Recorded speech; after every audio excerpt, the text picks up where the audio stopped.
Good morning, everyone. Welcome. We're so glad you're joining us this morning. It's been quite the week, hasn't it? And so joining together in spiritual thought and action is always very valuable. To lead us into that, we have some wonderful music with our delightful music director, Amber Darlin. Feel free to dance and sing in your very own space as she takes us away. Thank you, Amber. Thanks, Andrea. All right, well, we're going to start with this song, Staying on Spirit. Woke up this morning with my mind staying on spirit. I woke up this morning with my mind staying on spirit. Oh yeah, I woke up this morning with my mind staying on spirit. Hallelujah, hallelujah, hallelujah. Walking and talking with my mind staying on spirit. Walking and talking with my mind staying on spirit. Walking and talking with my mind staying on spirit. Hallelujah, hallelujah, hallelujah. Can't blame the neighbor with your mind staying on spirit. You can't blame your neighbor with your mind staying on spirit. Oh no, you can't blame your neighbor with your mind staying on spirit. Hallelujah, hallelujah, hallelujah.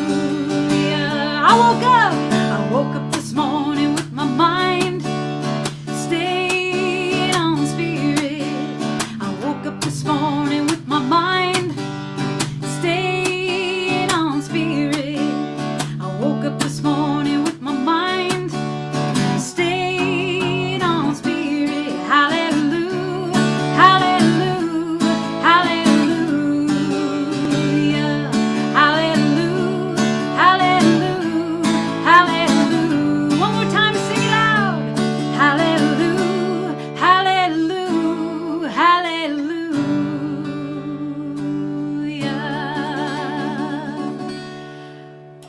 Good morning, friends. Thanks for being here. Hey, if you're online, if you're on our Facebook page, take a minute to greet some of those friends out there. It's always nice to see who's tuning in.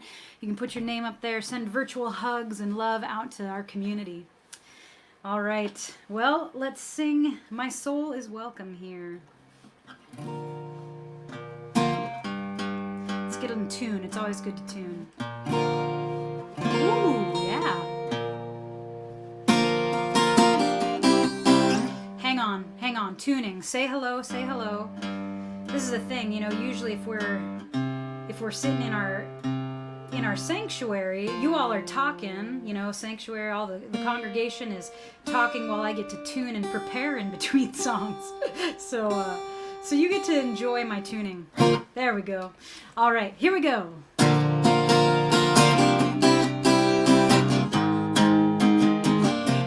I'm in the right place at the right time.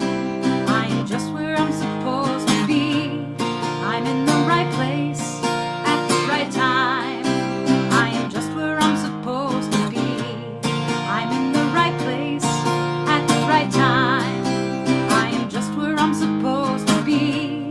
I'm in the right place at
welcome here.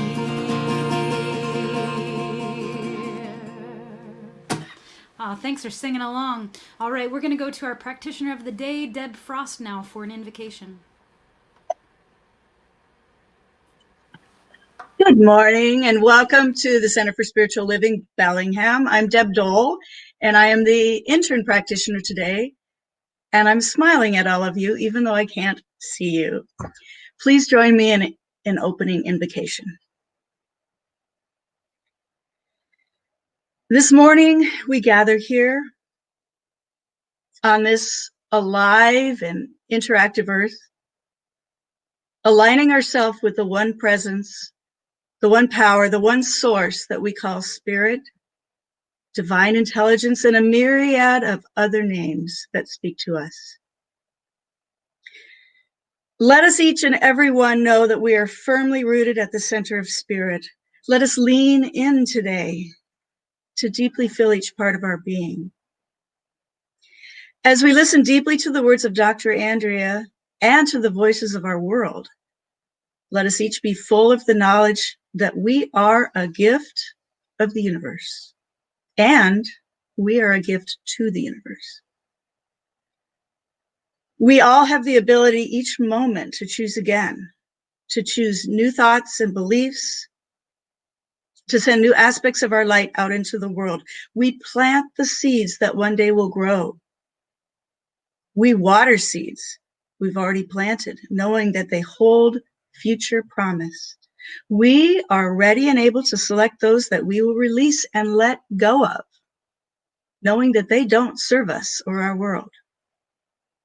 We are ready and excited to choose those that we will reinforce to make the quality of our light irresistible to the world. Welcome to all of us, every single one of us, near and far. I am deeply aware of this moment in time, a moment in which much can be changed. And I'm so very grateful for this community, Dr. Andrea, and these teachings. We are a force in the world, and so it is. And back to Amber.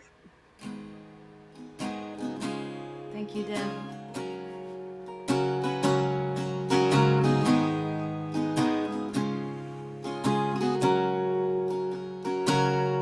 Take comfort as I am.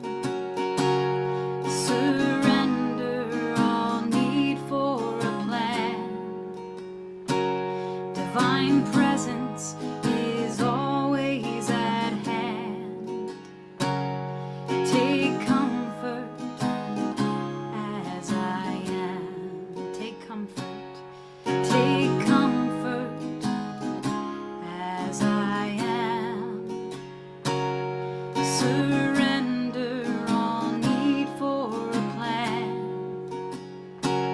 Divine presence is always at hand. Take comfort as I am. I know there's only one moving me to be untethered, undone. I accept this love healing, breathing me whole, and give thanks for it is done. Take comfort as I am. Surrender all need for a plan. Divine presence is always at hand. Take comfort as I am. I know there's only one moving me to be untethered.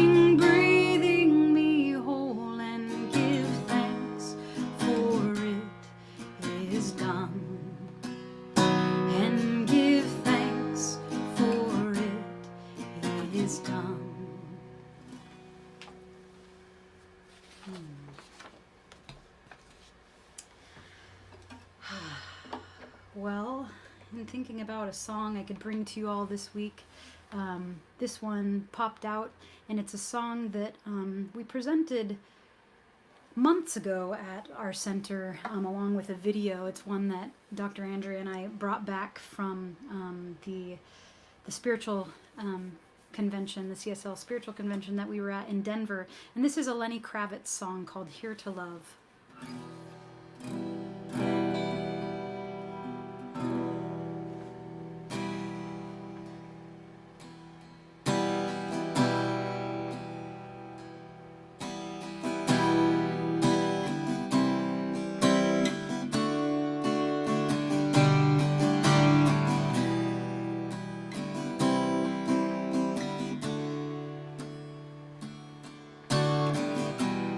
We must all unite, for we are one creation. We must join the fight, together we are strong. We must do what's right in every situation. Love each other's lives as you would your own. Just think twice before you cast your stone at someone's soul.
'cause we are here to love.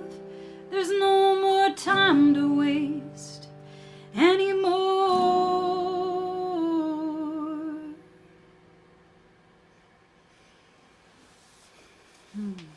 Thanks, everyone. All right, we're going to go over to Dr. Andrea Asebedo for our message today. Thank you, Amber. Thank you, Deb. I have a wonderful team, don't I? So today we start a new theme for the month. We do this all the time. And our yearly theme, in case you've just been joining us lately, is who do we choose to be? I chose the theme back in October, before the pandemic, before any of this stuff that we're working with had even come on the scene. But it's such a great question. Who do we choose to be? And June's theme is what you see is all you get. What you see is all you get. And today I want to speak about the quality of your light, the quality of our light. I pulled a quote from Gary Zukav, who, of course, is the wonderful author of The Seed of the Soul. And it goes like this. By choosing your thoughts and by selecting which emotional currents you will release and which you will reinforce, you determine the quality of your light. You determine the effects that you have on others and the nature of your experiences in your own life. Gary Zukav. So I want to talk about that a little bit today, because the theme for the month, what you see is all you get, has to do with one of the most powerful and pivotal parts of the spiritual life that you and I are living. And it has to do with perception and imagination. And these two things combined allow us to move forward in a way that a lot of people don't realize is possible. It's what makes most of us on the spiritual path lifelong learners, because as we open our vision and our perceptual field to include more and more, we see more and more. And in the seeing, at least for me this week, in the seeing comes suffering, comes revelation, comes a new idea that isn't always just the most wonderful, incredible, juicy Disneyland kind of idea, but it's a new idea that awakens us, opens our eyes to something that's been there all along that we didn't realize. And then we have the choice of imagining or reimagining. We have the choice of what thoughts we will invest ourselves in, what emotional currents we will release, and what emotional currents we will reinforce in order for us to imagine and open to a larger vision and walk into that and live from that place. That's kind of, in a nutshell, what the spiritual path is like. So I'm a fan of the Harry Potter books. I don't know if you are, but I was listening to a talk that J.K. Rowling did, not about the books, but about the process of her imagining.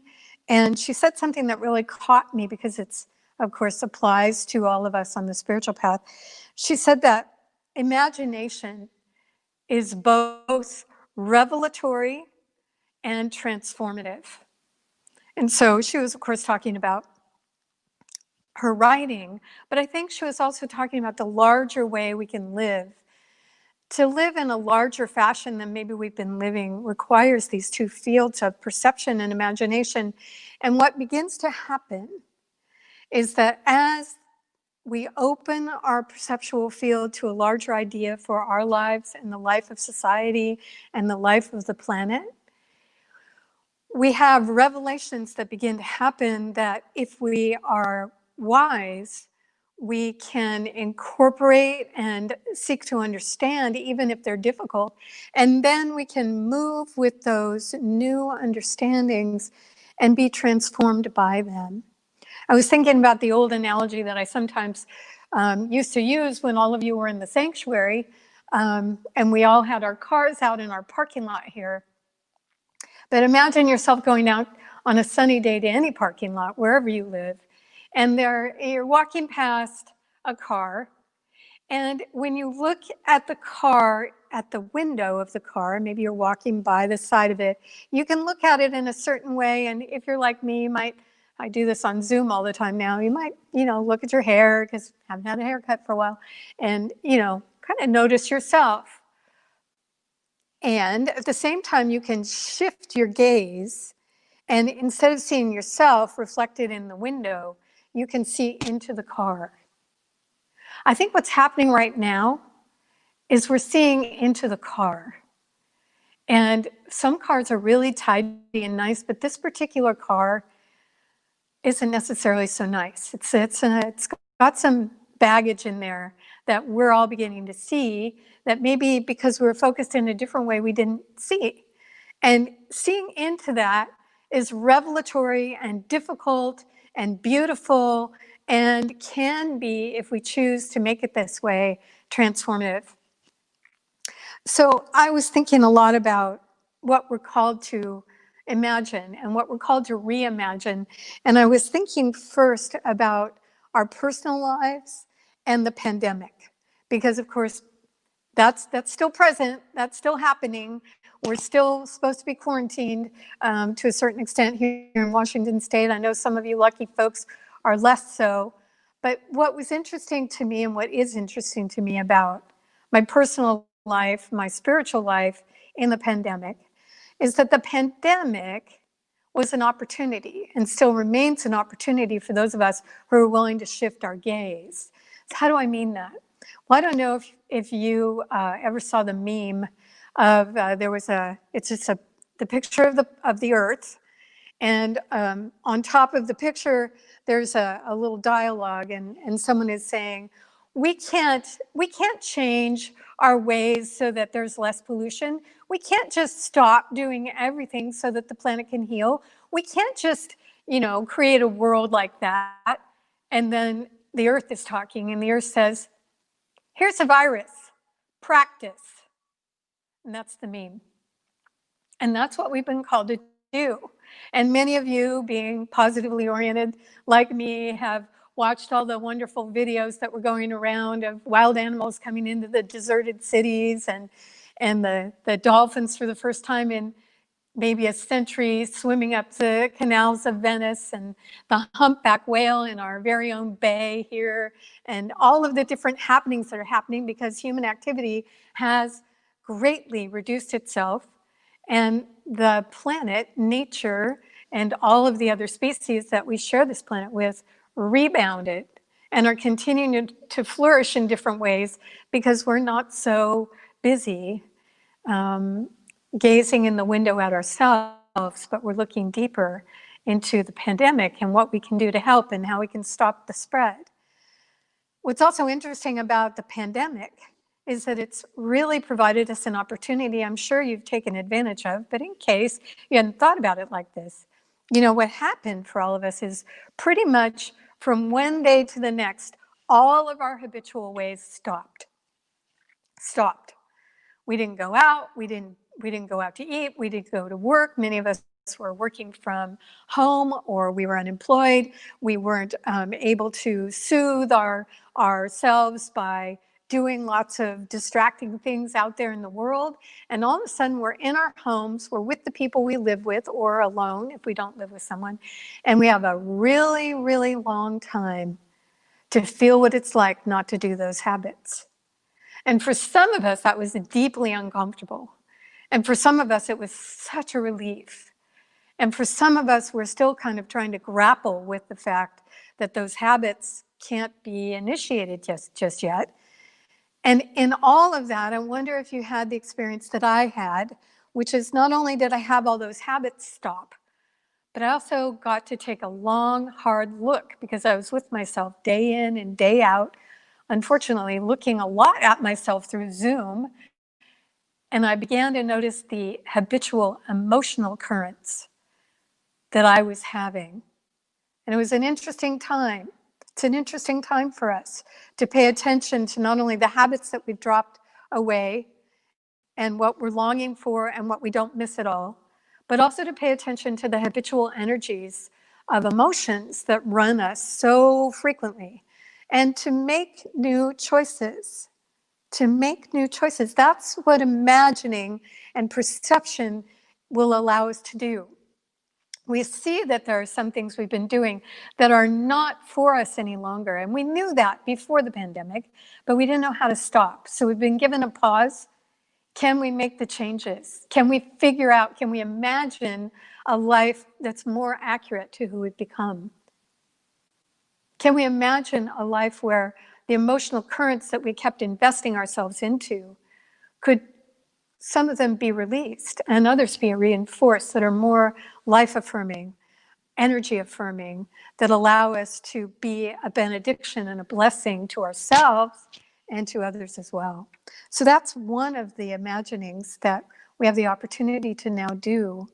But I was also thinking beyond the pandemic to the social and global levels that we have the opportunity to perceive and reimagine. And of course, on my mind this week has been the awakening to the injustice and the inequality, the baggage in the car that I'm driving around in. And I've had a really hard week, and I imagine some of you have too. Hard for so many reasons.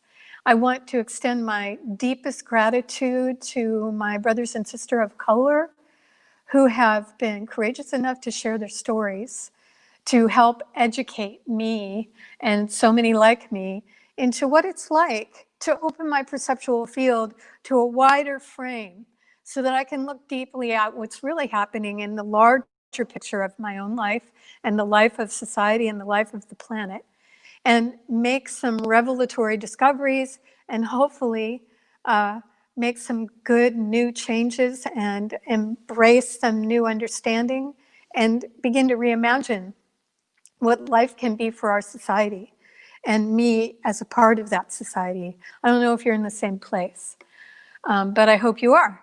And what I thought about this, when I thought about how difficult it was being for me, because I went through sort of a gamut of emotional feelings and a gamut of thinking and thoughts and a gamut of remorse and depression and feeling very disheartened, and all of those kinds of things were going on for me this week. So I'm speaking to it.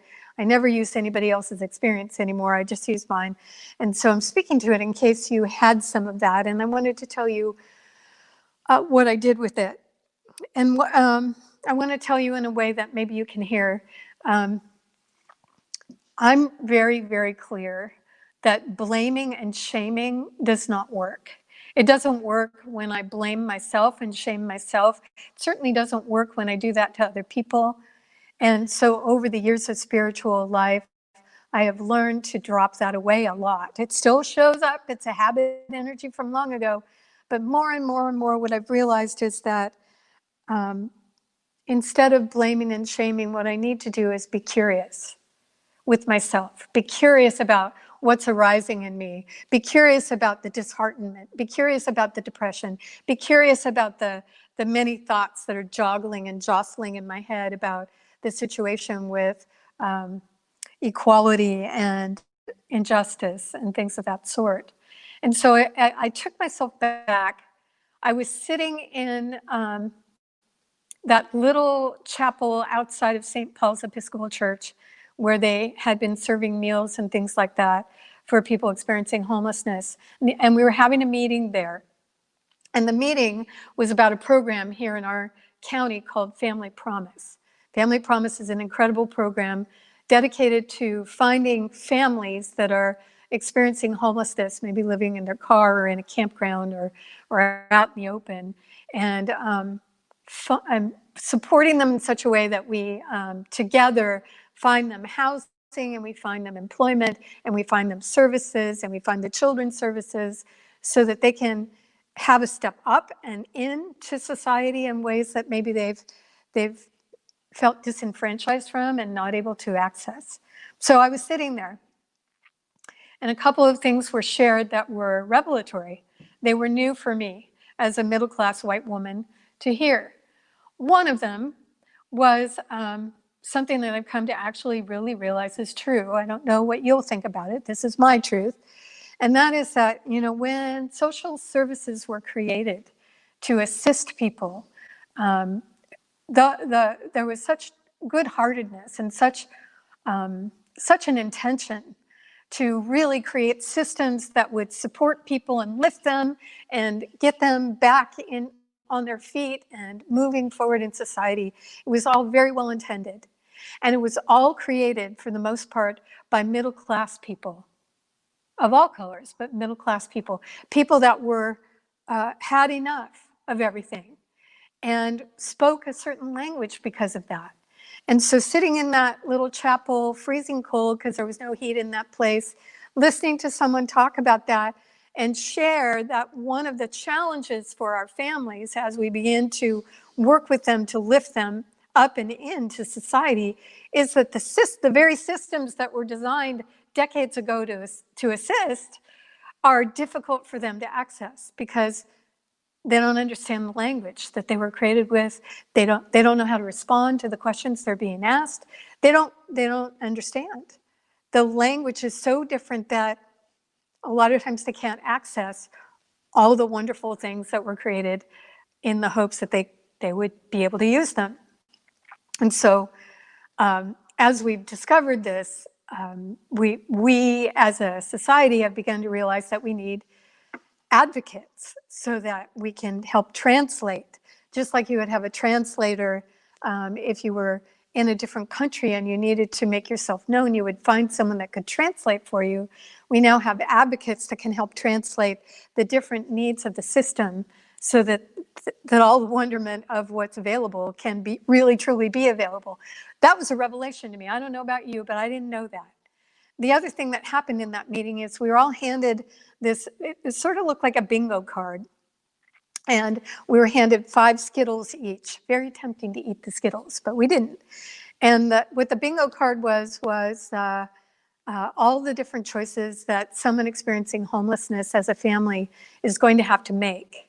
And the 5 Skittles represented the amount of resources that they had. And so as you might imagine, I won't bore you with all the details, it's a fascinating thing. We sat there and first we got to use all 5 of our Skittles to choose things like paying rent on an apartment, being able to pay our cell phone bill, having a car and having the money to buy gas for the car, things like that. And one by one, those Skittles were taken away.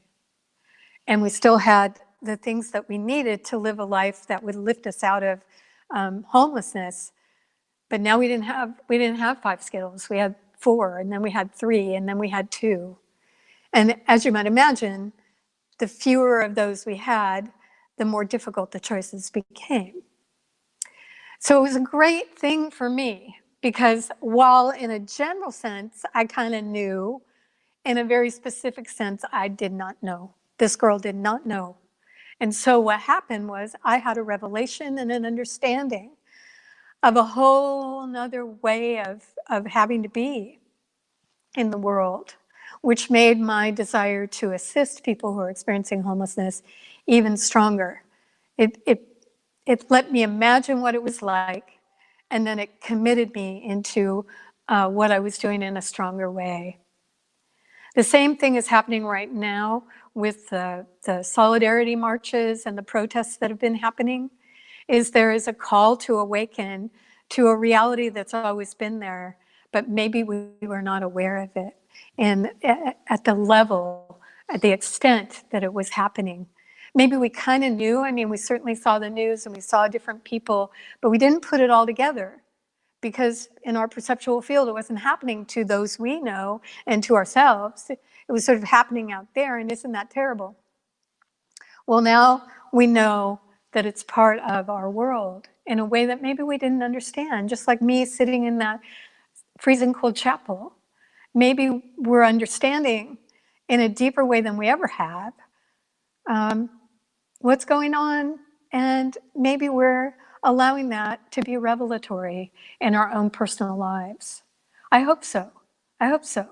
Because revelation always leads to transformation.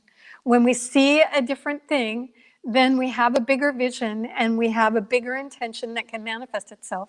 Revelation always leads to transformation at a personal level, but as more and more and more of us transform in our own awareness, in our own actions, in our own way of being, the entire thing transforms.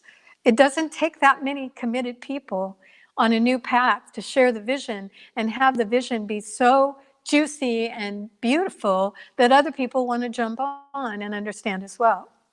I really believe that. You can probably hear that in my voice. And so for me, there's a couple things that I had to do with myself this week as the revelations kept happening and as there was a tendency to feel some shame because words like white privilege were difficult for me for a while until I could understand it more. So I did a couple things that I always encourage everybody to do on the spiritual path. The first thing I did is I took myself back to the saying that you hear probably ad nauseum here at our center. And it goes like this. This is a perfection-free zone. Why do I say that so much? I say that so much because so many of us sacred humans think that somehow we're supposed to have this thing perfect. Our lives perfect, our spiritual life perfect, our meditation practice perfect, our way of relating to the larger society perfect, and we're not. I mean, yeah, at the deepest level of our being, there is a resonant presence that is perfection itself, that has the perfect pattern card of perfection moving through us. But boy, we're learners, we're lifelong learners, and every time you learn, you fail. It's part of the process. So it can't really be perfect as we're learning and growing and reimagining it and stepping into that vision, can we? So the perfection-free zone saved me from the discouragement that I was feeling for myself and our society and other people. So that was very helpful to remind myself that I'm not perfect, but I sure am working on moving forward, creating out of the visions and the revelations I'm having a new awareness and a new way of living. The other thing that I realized was that my vision had been too small for what was really happening, and that one of the things about vision is that it makes you vulnerable, always. Always. Whether you're doing a vision board for a brand new relationship or you're doing a vision board for a new society, it doesn't matter. There's vulnerability when we open to a new idea. And vulnerability is one of the things that our egos does not like. We do not like vulnerability. And yet we're hearing from all the great spiritual teachers that vulnerability is the only way that we can remain open enough to breathe in enough and out enough so that that vision has a place to be. And so for me, I began to remind myself that this vision that's trying to be born, that is being born, we're in the birth canals of something new. And it's a dangerous time, and it's a scary time, and it's also a wonderful time, an incredible time, a time like we haven't seen in a very long time. And so I can embrace the vision. I can remind myself, no, I'm not perfect at this because I haven't ever done this way before. I haven't quite done it this way that I'm being called to do. And I can allow myself then to do what I do when I am learning my vision. I educate myself, whether it's spiritually or intellectually or emotionally or physically, I educate myself.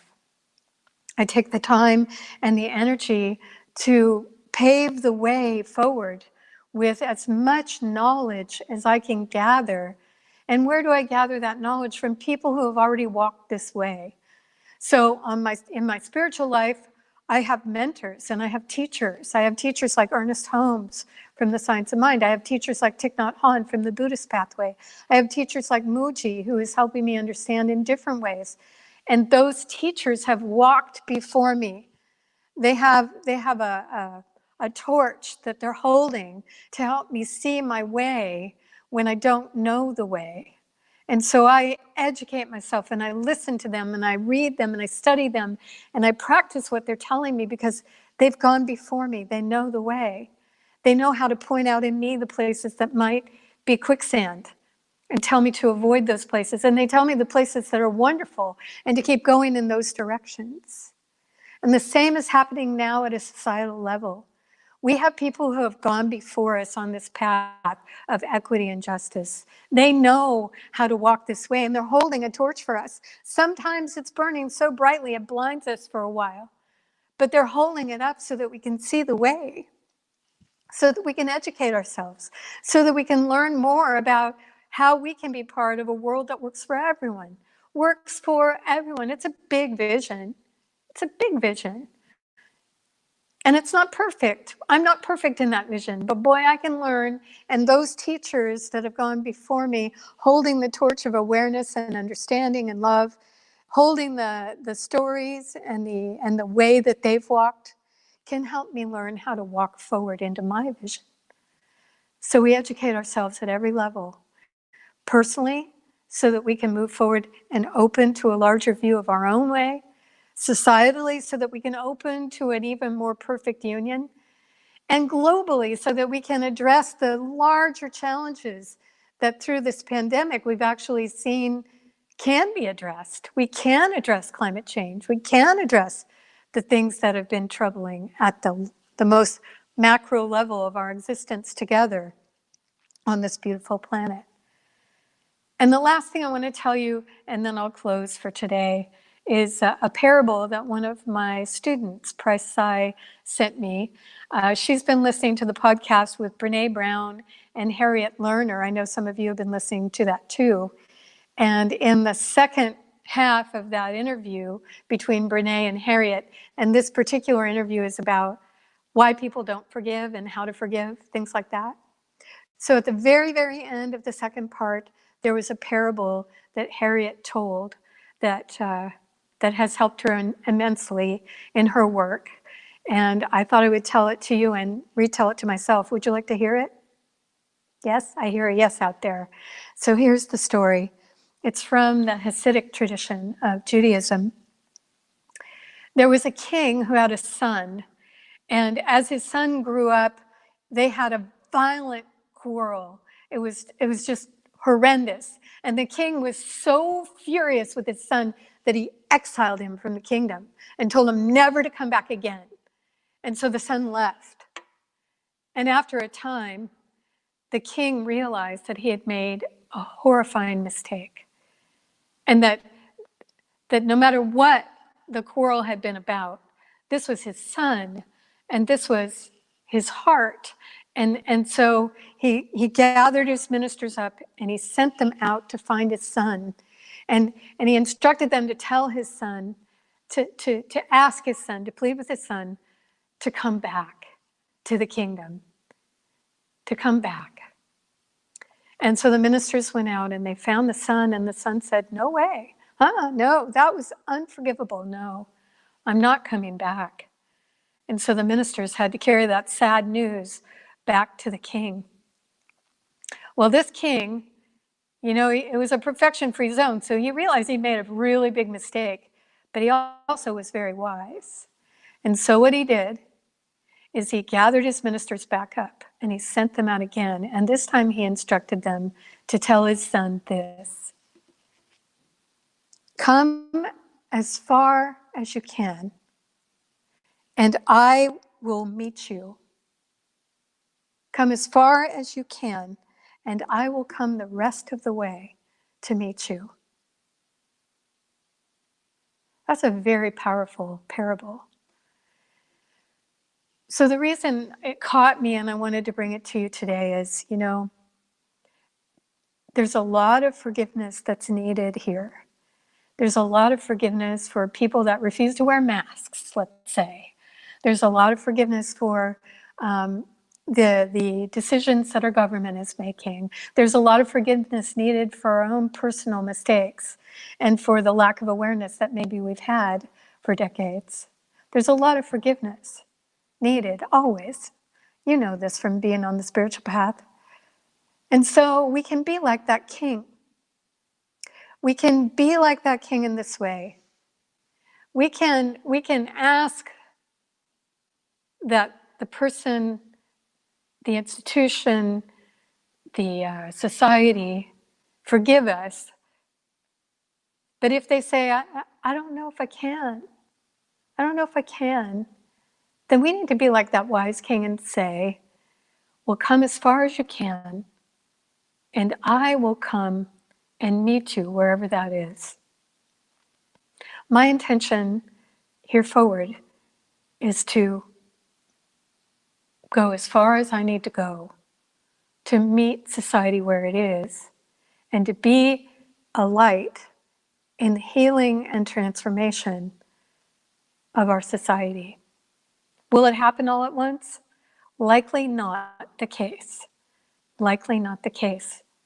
But if we don't start somewhere, it won't happen at all. So I'm committed to understanding and learning at a spiritual level, at a personal level, at a societal level, and at a global level. I'm using our philosophy, the science of mind, to do that.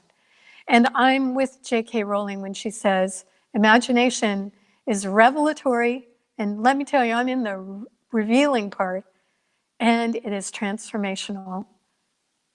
And I'm transforming from the ground up, using this opportunity to really move myself into a larger vision for our world. And I hope you'll join me. So let me do a prayer, and then I'll give you a few announcements, and we'll take you back to Amber. Join me in this prayer. I'm going to speak this prayer for myself, but certainly you can accept it for yourself as well. I stand in the infinite grace and the infinite presence of an intelligence and love that has no limit. It is infinite, no limit. And it dwells within all of its creations in its entirety, bringing the unlimited potential that it is fully into offering. And because it has no limit, it knows no limit in me. And so I join with that unlimited intelligence and love, that love that goes beyond anything I have expressed thus far, that intelligence that informs me in ways that reveal a new truth and invite me into a new vision and new ways of acting and being in the world. That intelligence and love is moving in me now. I am an open vehicle for the grace of the beloved one to move me in ways that make me ever more loving, that allow me to see a broader view and therefore to respond to a larger understanding in ways that transform me for the better and transform others for the better as well. I make of my life an offering of love, connection, and truth. And as these things move me, any difficulty that arises emotionally or mentally or spiritually, I trust and release and let go into the infinite knowing that inhabits me, allowing myself to open to understanding, compassion, loving kindness toward myself for not understanding, and loving kindness outwardly as I do understand. In this way, the heart of compassion, the door of my heart of compassion is left open so that spirit can have its way with me more and more fully, so that my life becomes a torch held up for others who are seeking to find a way to be in the world that is filled with love, not hate, that is filled with kindness and respect, that is filled with justice and equality at the deepest level, not just given as a hope and a prayer. I know that this prayer transforms me from this day forward, and I hope I'm ready for the challenge. I know I'm ready for the challenge, and I know that it unfolds me in ways that are incredible. So I listen deeply, I move forward as each step is revealed, and it is good and very good, and I am grateful. And so it is. Okay, let's shift gears for a minute, and I want to tell you a bit about things you might want to be involved with here at the center. Well, okay, not here at the center, but here at the center. So what about the center? Well, we came and we measured the sanctuary because we have permission pretty soon to move indoors, but unfortunately we need to keep 6 feet distance, which means that in our sanctuary we can fit 21 people. That would include the sound guys and me. And so we're kind of looking at logistics. The protocol team is hard at work trying to figure out what it would mean to reopen and how that would look. So we'll keep you posted as we are in the process of discovery. But in the meantime, the center is available to you through Zoom and other ways. And I wanted to make you aware that this coming Friday evening at 6 p.m., the Women's Circle will be gathering, and we would love any of you who identify in that way to be a part of our process. All you need to do is you need to email me, Andrea Asebedo at att.net, and ask for the Zoom link for the Women's Circle. Bring a candle, if you would, that we will light at the beginning as a symbol of our light joined together. And it starts at 6, and we typically end between 7:15 and 7:30. Love to have you. The following day, so that's this Friday, the 12th, the following day, the 13th, the men's group is meeting at 10 o'clock via Zoom, and you can email the center at info@csl-bellingham.org, and we will send you the link for that so that you can be part of that very interesting group of men. We also have a new book study. Remember I was talking about educating myself back in the talk? Well, there's a lot of us that are interested in understanding more deeply so that we can have greater compassion and also a broader perceptual field, therefore revelation, and therefore transformation of society as well as ourselves. So we're having a book study, and it's being led by one of the educators in our community, Heather Smith, who is also one of our board members, and one of our senior practitioners, Joanne Allison. They are beginning the book study on Thursday evenings at 5 o'clock on June 25th. And it is a book study on So You Want to Talk About Race. And so you need to get the book. And if you want to be a part of this, you need to write the center, info@csl-bellingham.org. Let us know you want to be part of the book study. It's absolutely free. And we'll send you the Zoom link so that you have it. For the first meeting on the 25th of June, it's a 4-week study. You want to read the first 4 chapters to be ready to be able to discuss and start the process. So we'd love you to be a part of that. Following that 4 weeks, we'll be having another book study on white fragility, the book White Fragility, which will be a very nice follow-on to what we'll be learning. So we're hoping you'll invest yourself in educating at that level as well, and that it will support your spiritual life and your spiritual growth.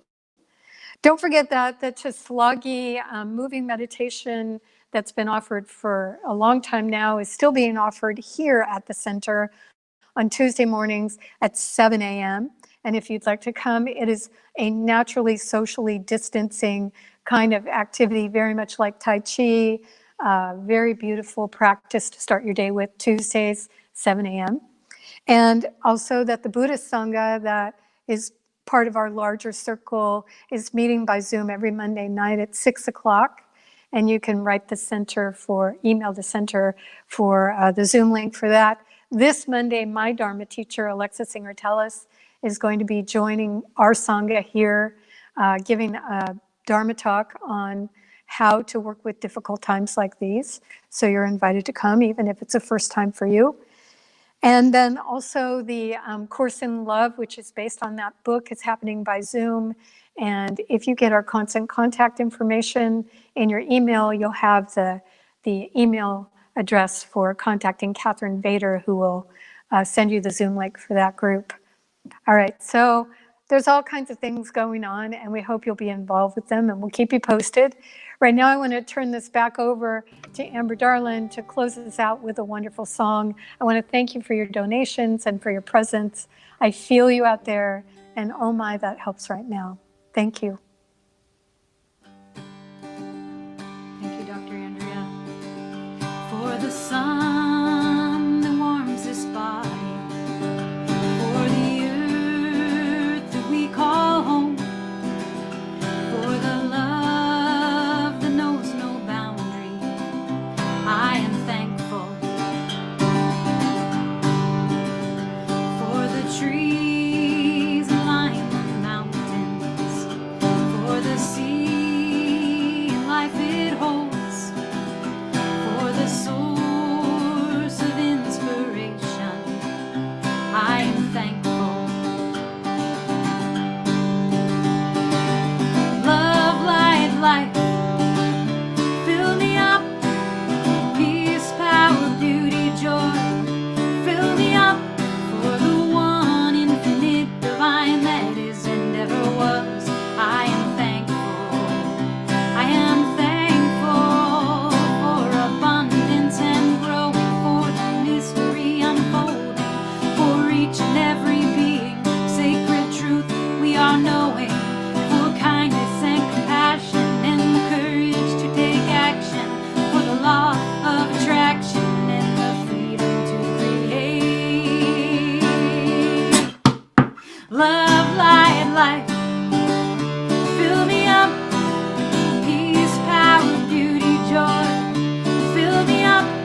as always, so thankful for you all, this beautiful spiritual community. Thanks for being here at the Bellingham Center for Spiritual Living. We'll see you again next Sunday. Have a blessed week, everybody. Bye.